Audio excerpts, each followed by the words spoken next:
My name is Epsiba Beulah.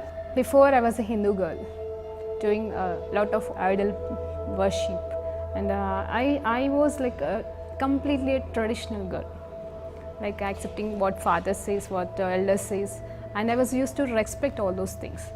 And after coming to the Lord, and I stopped the tradition. I completely stopped the tradition, and I just entered into the love and compassion of the Lord. My parents arranged for the marriage, and it was like a 2 months gap from the arrangement to the marriage. And immediately after marriage, like he said, like I don't like you. I just want to leave, and he left. Even I was pleading him, I was begging him, and I was asking him to come back, but it never happened. If he is not going to come to me, I want to die that. If he is going to be separated from me, I should die. The day I was about to kill myself, I was watching a TV channel, and immediately she started like, here one girl is crying. You have been separated with your husband and you are planning to die now, but you are not going to do that. Immediately I called to one of my Christian friends, and she shared with me the gospel. On the spot, I accepted Lord as my Savior. The next moment, I felt free from the burdens and all kind of thoughts, and everything left me. Price lord అండి. దేవునికి మహిమ కలుగును గాక. ప్రార్థన చేసుకుందాం. పరిశుద్ధ గొప్ప దేవానికి స్తోత్రం, స్తుతి, మహిమ, ఘనత, ప్రభావం చెల్లించుకుంటున్నాం. నైనా ఈ సమయంలో ఉన్న పాటను మరొక్కసారి మీ పాద సన్నిధికి వచ్చేటకు మీరు మా అందరికీ ఇచ్చిన ధన్యతకే వందనాలు. అవునయ్యా, కొండ మీద ప్రసంగంలోకి వెళ్ళి మరలా ప్రభానైనా తండ్రి 8వ భాగముగా నాయన తండ్రి మేము నేర్చుకుంటున్న అంశాలని నాతో మాట్లాడి మీరే బలపరిచి ధైర్యపరచమని యేసుక్రీస్తు నామములో ప్రార్థన వేడుకుంటూ పొందుకుంటున్నాం తండ్రి. ఆమేన్. ప్రైస్ లార్డ్ అండి. దేవునికి మహిమ కలుగును గాక. మరి ఈరోజు మరొక్కసారి దేవాది దేవుని నామంలో మీ అందరికి శుభములు, ఆశీస్సులు పలుకుతున్నానండి. అవును, మన దేవాది దేవుడు నిజంగా ఎంతో గొప్ప దేవుడు అండి. ఆయన మన పట్ల చూపుతున్న కృపలో మరి అంతా ఇంత కాదు. అయితే మనం ప్రత్యేకంగా మరి ఒక అంశాన్ని మరి మన ముందర పెట్టుకుని ఉన్నాము. ఏంటంటే కొండ మీది ప్రసంగం గురించి మనం మాట్లాడుతూ ఉన్నాము. గత 7 రోజులు అయిపోయిందండి. అయితే మరి ఈరోజు 8వ అంశంగా మొత్తం నేను దేవుని చిత్తం అయితే 12గా నేను విభజించి మరి 12 భాగాలుగా మరి కొండ మీద ప్రసంగంలోని మరి 111 వచనాలు ధ్యానించాలని మరి ఉద్దేశించాం కదండి. అయితే ఈరోజు 8వ భాగంగా మనం ముందుకు సాగుతున్నాం. దానికి మరి మనం అనుకున్న రీతిగా చదువుదామండి. ఆ తర్వాత మరి ధ్యానిద్దాము. మత్తయి సువార్త 7వ అధ్యాయం 1 నుండి 6 వచనాల వరకు ఈరోజు మనము చదివి ధ్యానించబోతున్నామండి. మత్తయి సువార్త 7వ అధ్యాయం 1 నుండి 6 వచనాలు. మీరు తీర్పు తీర్చకుడి, అప్పుడు మిమ్మును గూర్చి తీర్పు తీర్చబడదు. మీరు తీర్పు తీర్చు చొప్పుననే మిమ్మును గూర్చియు తీర్పు తీర్చబడును. మీరు కొలుచు కొలత చొప్పుననే మీకును కొలత కొలవబడును. మీ కంటిలోనున్న దూలమును నెంచక నీ సహోదరుని కంటిలోనున్న నులుసును చూచుట ఎలా? నీ కంటిలో దూలము ఉండగా నీవు నీ సహోదరుని చూచి నీ కంటిలోనున్న నులుసును తీసివేయమని ఎలా చెప్పుచున్నావు?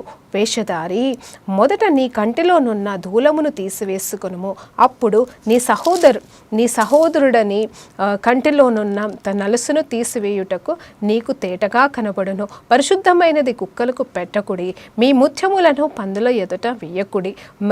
వేసిన ఎడల అవి ఒకవేళ వాటిని కాళ్ళతో త్రొక్కి మీ మీద పడి మిమ్మల్ని తీల్చి వేయును. హల్లెలూయా. దేవునికి మహిమ కలుగును గాక. మరి ఈ 6 వచనాలను మనం ఒక్కొక్కటిగా ధ్యానిద్దామండి. మొట్టమొదటిగా ఇక్కడ ఏం చెప్తున్నాడు యేసు ప్రభువారు? అవునండి, మనకి తెలుసు కదా, కొండ మీద ప్రసంగం అనగానే మరి శ్రేష్టమైన మాటలు యేసు ప్రభువారు తను స్వయంగా మాట్లాడుతున్న మాటలండి. నేను నిజంగా ఇంకా ధ్యానిస్తూ ఉన్నాను, ఆలోచన చేస్తూ ఉన్నాను. కొండ మీద ప్రసంగంలో ఉన్న ఈ 111 వచనాలు, అంటే ఇప్పుడు నేను 6 వచనాలు చదవడానికి ఒక 2 నిమిషాలు పట్టిందండి. అలా 111 వచనాలు చదవడానికి కనీసం ఒక అర్ధగంట పడుతుందా, పోనీ ఒక గంట పట్టినా కానీ నేనేమనుకుంటున్నానంటే గంటలోనే ఈ ప్రసంగం ముగించబడిందండి. నేను చదివినట్టుగా ప్రభు అయితే చెప్పలేదు కదా, కానీ ఎలా అంటే దాన్ని వర్ణించి ఉంటాడు. పక్కా ఖచ్చితంగా ఒక్కొక్క మాటని వర్ణించి ఉంటాడు, వాళ్ళకి అర్థం చేపించి ఉండవచ్చు. అందుకోసమే అంటే దాన్ని ఏ లోతులో మాట్లాడి ఉంటాడు ఆ సమయంలో అండి. అంటే తర్వాత ఇవే మాటల్ని తర్వాత ఎన్నో సందర్భంలో యేసుప్రభు వారు మాట్లాడుతున్నారు, శిష్యులు మాట్లాడుతున్నారు, పత్రికల్లో రాయబడింది.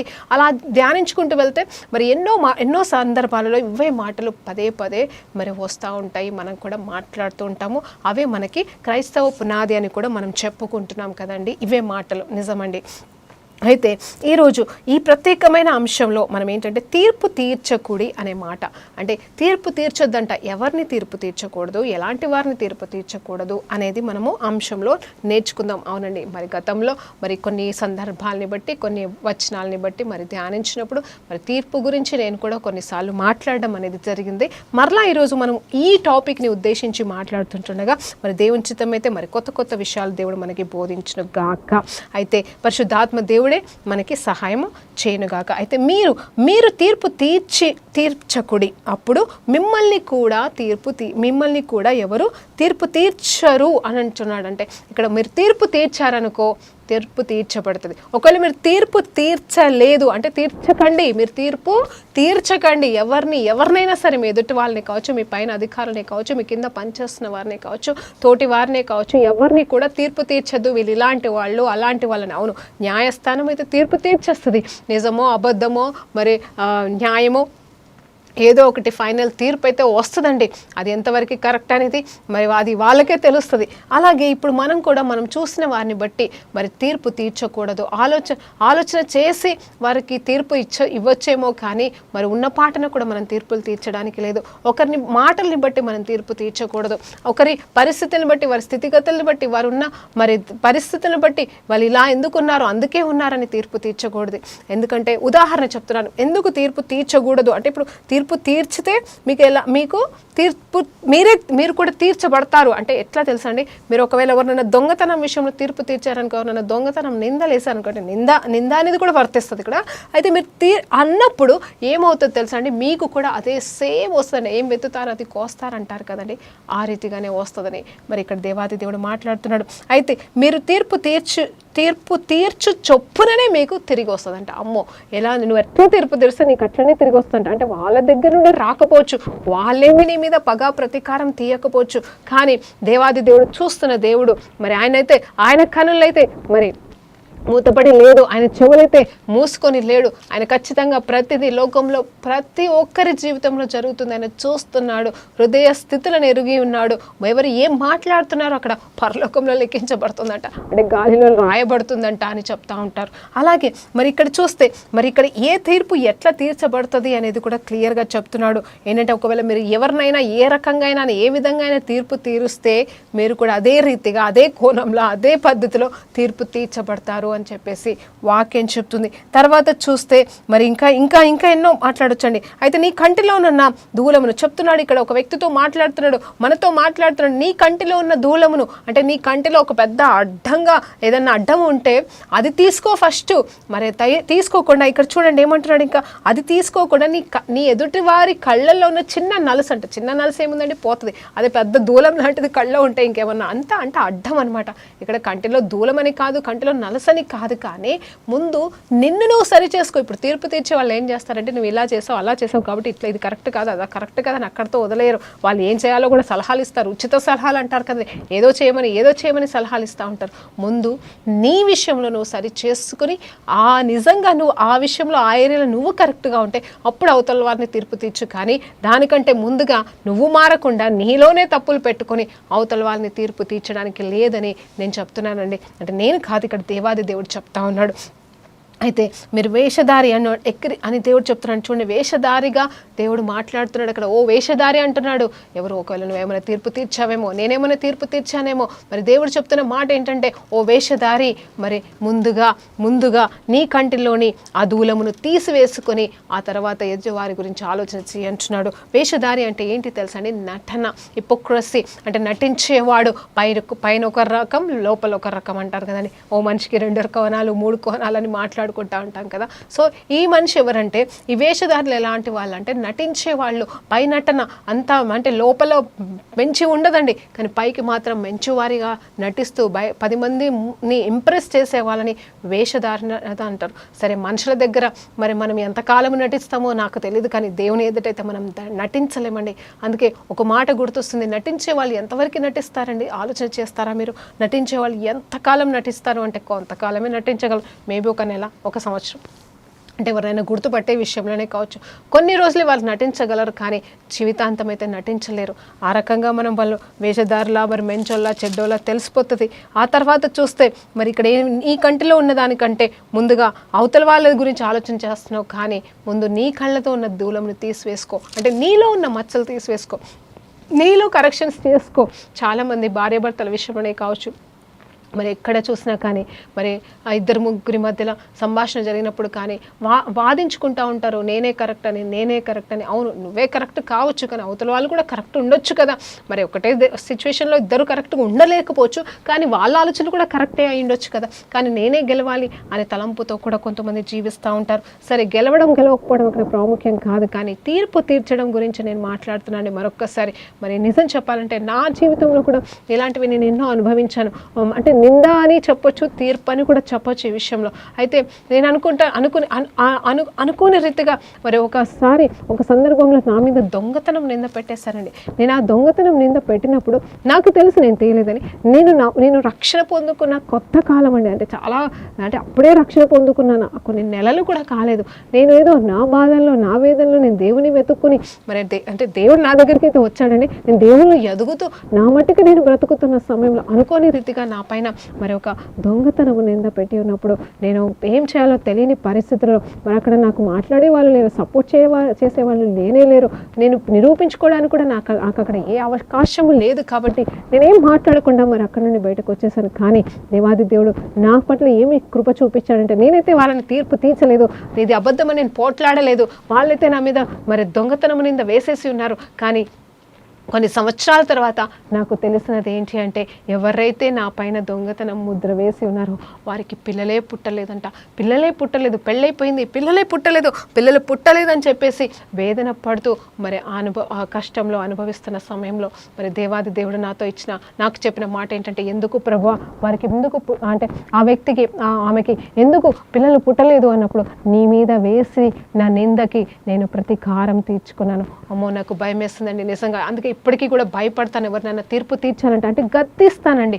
గద్దించడం వేరు, తీర్పు తీర్చడం వేరు. ఈరోజు మనం ఈ రెండింటి విషయాల్లో ధ్యానించాలంటే, ఇక్కడైతే ప్రభువారు చెప్పలేదు విషయంలో, కానీ మరి నేను ఈరోజు మీతో మాట్లాడుతుంటుండగా మరి ఒకటే మాట మీద ఎంతసేపు నేను చెప్పలేనేమో, కానీ దేవాది దేవుని ఆత్మ ప్రేరేపణతో నేను మాట్లాడుతున్నాను కాబట్టి, అవును, నోరు తెరువు నింపుతానని దేవుని వాగ్దానం ప్రకారంగా మాట్లాడుతున్నానండి. ఏం చేయంటే, ఇదిగో మనము ఒకరికి తీర్పు తీర్చిన తర్వాత మనం కూడా తీర్పులోకి పడతామనేది నా సొంత అనుభవంలో నేను అనుభవించాను. అంటే వాళ్ళైతే నా మీద దొంగతనం నింద వేసి ఉన్నారు. ఆ విషయం వాళ్ళు మర్చిపోయి ఉంటారేమో, మరి వాళ్ళు పొడగొట్టుకుంది వాళ్ళకి దొరికిందో దొరకలేదో ఇంకా నాకు తెలియదు. నేనైతే అక్కడి నుండి వచ్చేసి ఉన్నాను. కానీ కొన్ని సంవత్సరాల తర్వాత తెలిసిన విషయం ఏంటంటే, వాళ్ళకి పిల్లలు పుట్టలేదని. అప్పుడు నేను ప్రభువారిని అడిగినప్పుడు, నీ మీద నింద వేసినందువలన నేను విడిచిపెట్టలేదు, నేను ప్రతీకారం తీర్చుకున్నానని దేవుడు చెప్పినాడు. అవును, భయం వేస్తుందండి. మళ్ళీ ఒకసారి జ్ఞాపకం చేస్తున్నాను, ప్రతీకారం అనేది దేవుడు తీర్చుకుంటాడు అన్న విషయం కూడా నాకు తెలుసు. ఆ సమయంలో నా బాధలో నేనున్నాను, నా సిచ్యువేషన్లో నేనున్నాను, నేను దేవుని యందు నిరీక్షణ కలిగి బ్రతుకుతున్నాను.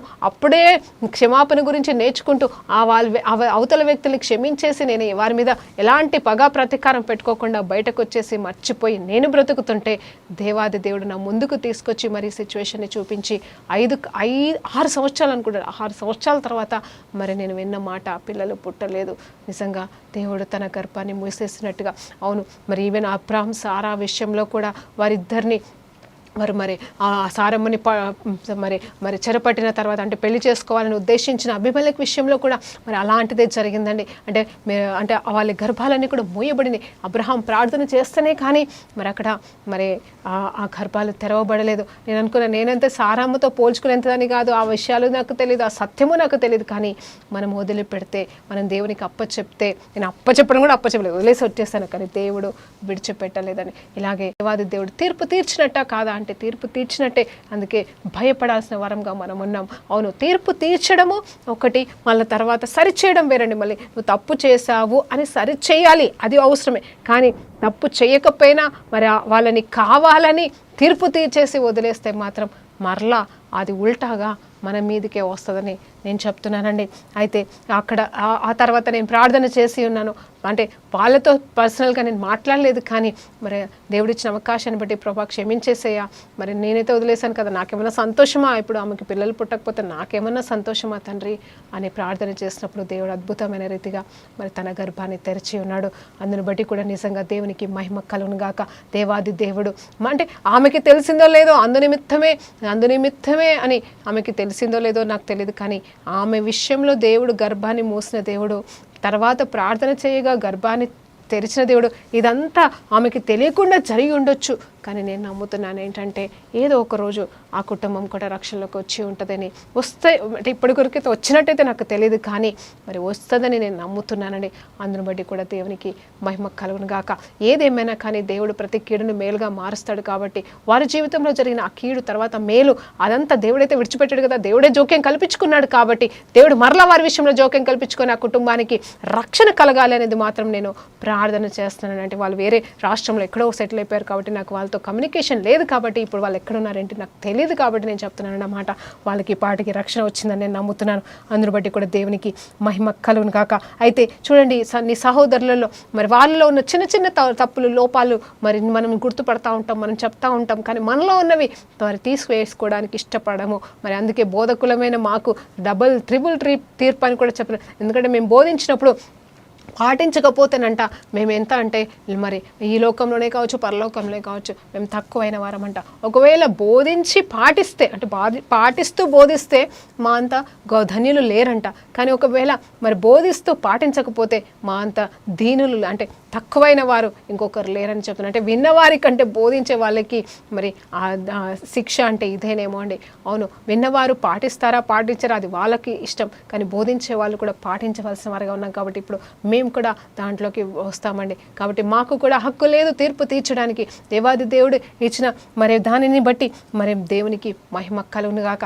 మరి సరిచేసే విషయంలో కూడా చూసుకుందామండి. సరిచేసినప్పుడు కూడా మరి మాట విధానంలో మనకు అర్థమైపోతుంది, సరిచేస్తున్నామా తీర్పు తీరుస్తున్నామా అని. చాలామంది కొంతమందిని నిందలేస్తూ ఉంటారు, మాటలు పలికేస్తూ ఉంటారు, ఇష్టం ఉన్నట్టు మరి వదిలేస్తూ ఉంటారు, ముందు వెనుక ఆలోచించరు. మరి ఆ తర్వాత దాని రిజల్ట్ కూడా మొత్తం అంతా నష్టపోయిన తర్వాత కానీ వాళ్ళకి నిజం తెలిస్తే అయ్యో అలా జరిగిందా అనిపిస్తూ ఉంటుందని. సో ముందుగానే జాగ్రత్త పడడం బెస్ట్.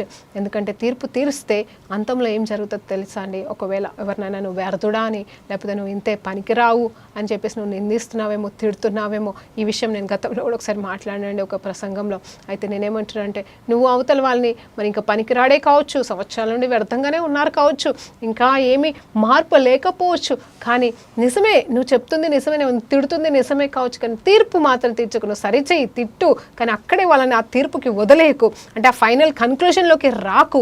కానీ దేవాది దేవుడు ఈరోజు కాకపోతే రేపు మారినప్పుడు, వారిని మార్చినప్పుడు నువ్వు తలకాయ నువ్వు కిందికి వేసుకోవాల్సి వస్తుంది.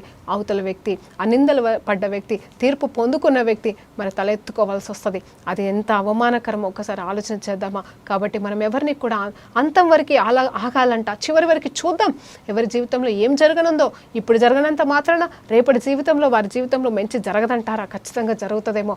అప్పుడు మనం ఇప్పుడు నష్టపోయి ఉన్నారేమో, మొత్తం సర్వనాశనం చేసుకున్నారేమో, చేతులారా పాడు చేసుకున్నారేమో, మరలా లేవకపోతారా అనేది మనం ఆలోచన చేయాలి. నిజమేనండి, అన్ని విషయాలలో రెస్టోరేషన్ జరుగుతుంది. మరి డబ్బు విషయంలో రెస్టోరేషన్ జరుగుతుంది, అలాగే మరి ఆస్తి అంతస్తుల విషయంలోనూ మరి మనం పొడగొట్టుకున్న దేనిలోనైనా మరి రెస్టోరేషన్ అనేది ఉంటుంది. కానీ ఒకదానిలో రెస్టోరేషన్ ఉండదని మరి దేవాది దేవుడు జ్ఞాపకం చేస్తున్నాడు. ఏంటంటే సమయము, అలాగే ఇంకొకటి కూడా అండి మాటలు. మన మాటలు వదిలేస్తే అవి తిరిగి మనం తీసుకోలేమండి, అది చాలా కష్టం. అంటే క్షమాపణ చెప్పొచ్చేమో, మనం పాపాలు అంటే తప్పులు ఒప్పుకోవచ్చేమో, అది మంచిదే, అది ఇంకా మంచిది, కానీ అంత ఈజీగా అందరూ చేసిన తప్పును ఒప్పుకోలేరు కదా. మా అయ్యో అన్నానని కావు కదండి. సో ఆ రీతిగా మనం జాగ్రత్తగా ఉండాలి. నాకు తెలిసిన ఒక వ్యక్తి కూడా మరి అంటే మా ఫ్యామిలీ పరంగా ఏంటంటే కొంచెం దూర బంధువులలో నేను చూశాను. ఆ వ్యక్తి ఎప్పుడు చూసినా కానీ వేరే వాళ్ళని, వేరే పిల్లల్ని ఎప్పుడు చూసినా మీరింతే, మీకు ఇది రాలేదు, మీకు అది రాదు, నా పిల్లలైతే ఇంత, నా పిల్లలకైతే అట్లా వచ్చి అని చెప్పేసి ఇట్లా ఎప్పుడు కంపారిజన్ చేస్తా ఉండేవాడు. ఉన్నాడండి. మాకు వినే వాళ్ళకు కూడా బాధేసేది, ఎందుకు ఇలా మాట్లాడతాడు ఈయన, ఎందుకు ఇలా మాట్లాడతాడు. కనీసం చెప్పాలంటే ఫైనల్గా ఏమైంది తెలుసా, ఎవరెవరినైతే తీర్పు తీర్చారో వాళ్ళంతా బాగా సెటిల్ అయిపోయి మంచిగా అయిపోయారు. కానీ తన పిల్లలు మాత్రము మరి నిజంగా చెప్పాలంటే అంత సరైన సెటిల్మెంట్ కాలేదండి. ఇప్పుడు అయ్యింది, కానీ మరి అవ్వాల్సిన సమయంలో కాలేదు. వారి జీవితంలో ఆలస్యాలు జరిగినాయి. అప్పుడు నేను ఊరికి ఆలోచన చేశాను, అయ్యో మరి ఆ వ్యక్తి తీర్చిన తీర్పు ఇప్పుడు ఈ తన బిడ్డల మీదకి వచ్చినప్పుడు మరి పశ్చాత్తాపం అనేది కలుగుతుందా అంటే ఏమో కలుగుతుందో నాకు తెలియదండి. ఎందుకంటే అన్యులు కదా, అన్యులకైతే ఇలాంటివి అసలు అర్థం కూడా కాదండి. మరి దేవునిలో ఉన్న మనకైతే మనం ధాన్యంలో కొద్దో గొప్ప అక్కడో ఇక్కడో వాక్యం వినో లేకపోతే సత్యం తెలుసుకొని, అవును కదా పలానా సమయంలో నేను పలానా వారిని తీర్పు తీర్చాను, పలానా సమయంలో పలానా వారిని నేను తిట్టాను, గద్దించాను. అవునండి, ఇవన్నీ నేను ఎందుకు క్లుప్తంగా సమయం తీసుకొని చెప్తున్నానంటే ఒక్కటే కారణం అండి, నువ్వు ఏ తీర్పులో ఉన్నావో ఒకసారి జ్ఞాపకం చేసుకో.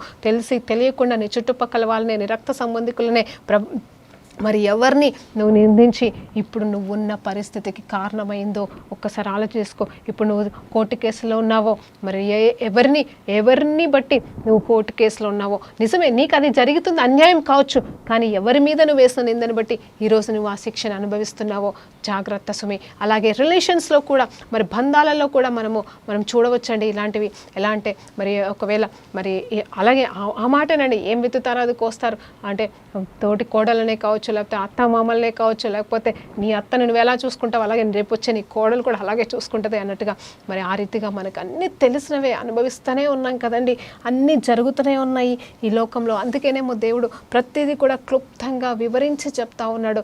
ఏమి చేయాలో ఏమి చేయకూడదో అది మీకు మేలని దేవాది దేవుడు కొండ మీద ప్రసంగంలో శ్రేష్టమైన మాటగా దీన్ని పెట్టి ఉన్నాడండి. అందుకే అనుకుంటున్నాను ఈ 7వ అధ్యాయంలో మొట్టమొదటి వచనం ఇదే ఉంది, తీర్పు తీర్చకండి దయచేసి, ఎవరిని కూడా మీరు తీర్పు తీర్చడానికి వీలు లేదు. అలాగే పరిశుద్ధాత్మ దేవుని కార్యములు కూడా మనం చూసినప్పుడు తీర్పు తీర్చకూడదంట. ఎందుకంటే యేసయ్యకి వ్యతిరేకంగాను, తండ్రికి వ్యతిరేకంగాను, లోకంలో ఉన్న మనుషులకి వ్యతిరేకంగా నువ్వు మాట్లాడినను, క్రియలు చేసినను, మరి బాధ పెట్టినను కనీసం క్షమాపణ కోరుకోవచ్చేమో, కానీ పరిశుద్ధాత్మ దేవునికి వ్యతిరేకంగా మనము మాట్లాడితే, మనం పరిశుద్ధాత్మ దేవుడిని వ్యతిరేకంగా మాట్లాడితే దాని అర్థం మనం పరిశుద్ధాత్మను తీర్పు తీర్చుతున్నట్టే కదండి. అంటే ఆయనని తప్పు పడుతున్నట్టే కదా, అదొక తీర్పులోనికి వస్తున్నట్టు కదా. మరి అలాంటి తీర్పు తీరిస్తే మాత్రం మనకి నిజంగా సొల్యూషన్ లేదు, క్షమాపణ లేదు. అది చాలా భయంకరమైనదండి. పరిశుద్ధాత్ముడు మన నుండి దూరం అయిపోతే ఇంకా మనం బ్రతకలేము, మన బ్రతుక్కి అర్థము లేదు. కాబట్టి మనము ఎవరిని కూడా తీర్పు తీర్చడానికి లేదు. ఎందుకంటే సర్వసత్యంలోకి నడిపించే పరిశుద్ధాత్మ దేవుడు మనలో ఉన్నాడు. కాబట్టి ఏది నిజమో ఏది అసత్యమో అని గ్రహించి ఆ సమయము తీసుకొని మరి మనము మాట్లాడవలసిన వారిగా ఉన్నాం. ఈవెన్ జడ్జిమెంట్ విషయంలో కూడా, న్యాయం చేసే విషయంలో కూడా, మరి ఇద్దరి మధ్యలో జరుగుతున్న మరి మాటల సందర్భాలలో కూడా ఎవరు తప్పు ఎవరు ఒప్పని మనము యథార్థమైన తీర్పే కానీ పార్షాలిటీలు మనం చూపించడానికి లేదు. అందుకే ఇక్కడ అంటున్నాడు, నువ్వు వేషధారిగా ఉన్నావా, నువ్వు సరి చేసుకుని వేరే వాళ్ళని సరి చేయని చెప్తున్నాడు. ఈరోజు ఈ మాట నన్ను బాగా తాకుతుందండి. ఎందుకంటే నేను కూడా ఇంకా ఎన్నో విషయాలలో సరి చేసుకోవాల్సిన దానిగా నేను అనుకుంటాను, ప్రతిరోజు అనుకుంటాను, అవును ప్రభా ఈరోజు నేను నాలో ఇది ఉందని ఒప్పుకుంటున్నాను ప్రభా, నన్ను క్షమించు ప్రభా, నేను తీసేసుకుంటున్నాను అంటున్నాను. కానీ మరలా 2వ రోజు 3వ రోజు పరిస్థితులను బట్టో మళ్ళీ ఆ కోపమే కావచ్చు, ఆవేశమే కావచ్చు, మాట తీరే కావచ్చు, అన్నీ మారిపోతూ ఉంటాయి. భయం వేస్తూ ఉంటుంది, అమ్మో ప్రభా ఒప్పుకున్నాక మళ్ళీ పడిపోయాను ప్రభా, ఒప్పుకున్నాను మళ్ళీ పడిపోతున్నాను. అందుకే భయం వేస్తూ ఉంటుంది, నేనే సరిగా లేను, ఇతరులకి నేను తీర్పు తీర్చే హక్కే లేదని మానేయడానికి ప్రయత్నిస్తూ ఉంటాను నేను. అవునండి, ఒకప్పుడైతే చాలా ఇచ్చేదని, నా మట్టుకి నేను కూడా చాలా, ఎందుకు ఇలా చేస్తున్నారు క్రైస్తవులు, ఇలా ఉండకూడదని మీకు తెలియదా, అలా అది కదా ఇది కదా అని బోధించేదానండి, చెప్పేదాన్ని, గద్దించేదాన్ని, మేబీ తీర్పు కూడా తీర్చేదానేమో. కానీ తర్వాత దేవాది దేవుడు కొన్ని సందర్భాలలో నేను కూడా కొన్ని అనుభవించానండి. కొన్ని విషయాలు నేను అనుభవించినప్పుడు ప్రభా నన్ను క్షమించు, నేను నిజంగా ఎవరిని తీర్పు తీర్చకూడదు, అవును తీర్పు తీర్చకూడదు, వాళ్ళు తప్పు చేస్తే సరిచేయాలి అని చెప్పేసి నాకు దేవుడు బోధించాడండి. అప్పటి నుండి తీర్పు తీర్చడం మానేశాను, నిజంగా మానేశాను. కావాలంటే నా విషయంలో నేను ఆఖరిగా తీర్పు తీర్చుకుంటానే, కానీ ఇతరుల విషయంలో మాత్రం దేవునికి అప్పచెప్పేసి మరి క్వైట్గా ఉండడం అనేది నేర్చుకున్నానండి. ఇది మన దీవెనల కోసమే, మన మంచి కోసమే, ఇది ప్యూర్గా నిజంగా ఎవరి కోసమో కాదండి, నా కోసం మీకోసమే. ఇది ఎవరి కోసం అని కాదు, మన కోసమే. మన దీవెనలు ఆగిపోతున్నాయేమో, మనం ఏ చిక్కుల్లో ఉన్నామో, ఇప్పుడు ఆ చిక్కుముడి విప్పలేకపోతున్నామేమో, దానికి కారణం ఇదిగో మనము చేసిన ఏ తీర్పు మనల్ని వెంటాడుతుందో, ఎవరి మీద అన్యాయంగా తీర్పు వేస్తే ఆ తీర్పు మనల్ని వెంటాడుతుందో మరి ఒక్కసారి జ్ఞాపకం చేసుకుందామా. అంత మాత్రమే కాదు, ఇంకా ఇంకా ఇంకా ఈ ఈ నాలుగు వచనాలండి, 6 వచనాలు ఉన్నాయి.